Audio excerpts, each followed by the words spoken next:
The conditions are absolutely fantastic.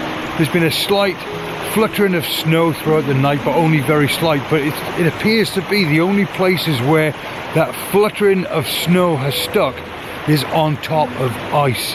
Nothing on the roads, nothing around, nothing even on the hills really.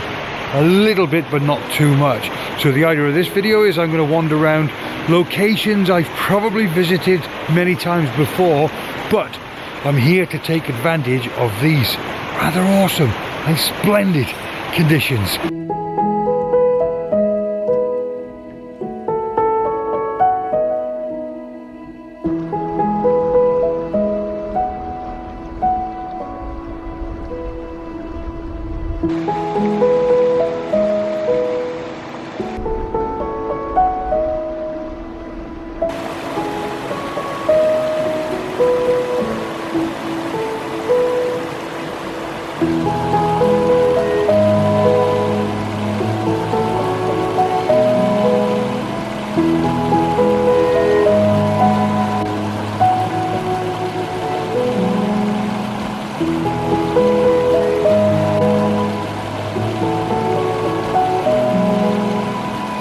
I mean, just look at this area here, for instance.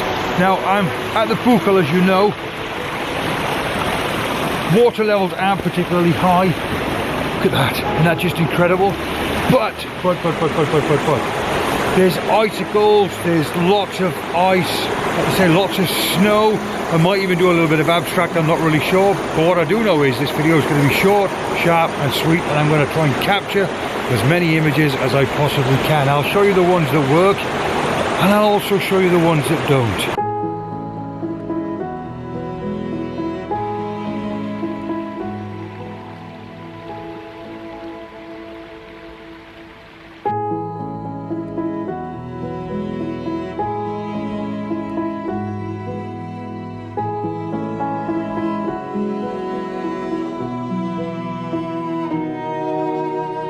It's quite strange because it looks really unnatural. It looks as if somebody's been here with some white spray paint throughout the night and just painted the rocks. It really does. It looks weird. Very weird. So this is fantastic. I'm using this as foreground interest, and if I zoom up, there's the Buchel.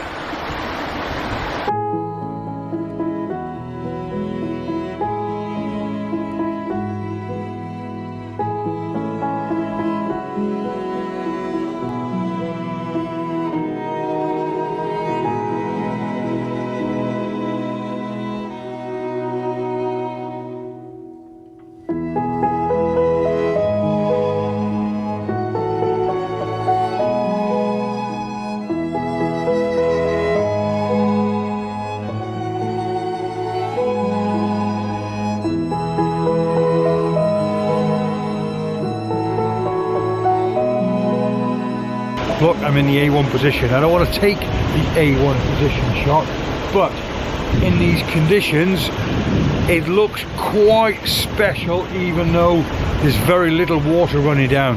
And the lack of water isn't because of the snow and the ice, by the way. The lack of water is just because of the lack of rain. But then I walked across the icy rocks, which is probably not recommended, but I certainly did it because I wanted to get a top-down view of the waterfall that is gushing water.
When you come across something like that in a lake, you just can't walk away from it, can you?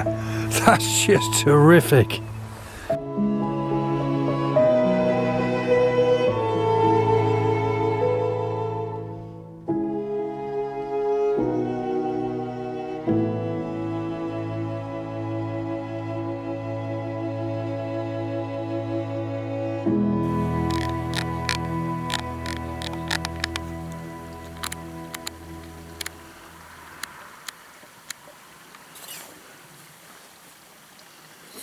I think something like that is pretty decent. Maybe,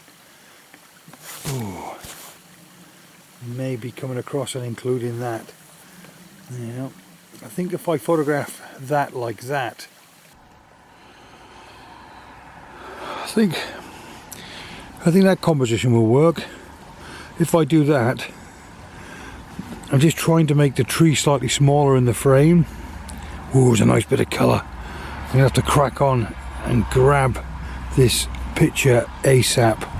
So for a last shot, I've decided to embrace the road, wait for the light to drop down, and then take a few headlight trails and tail brake trails from the cars coming up and down. At the moment I've got a 4-second exposure, so I'm obviously going to have to wait for that light to drop down. I've calculated it's about 20 seconds from the cars coming into the frame to the cars going out of the frame, so that's only another 10-15 minutes to wait. But I've decided to embrace it and see what it's like. I've taken a couple of shots as is at the moment, which I do quite like, but yeah, I'm not really sure if the car headlights or brake lights will add anything to this picture, but I'm here and I can't resist giving it a go.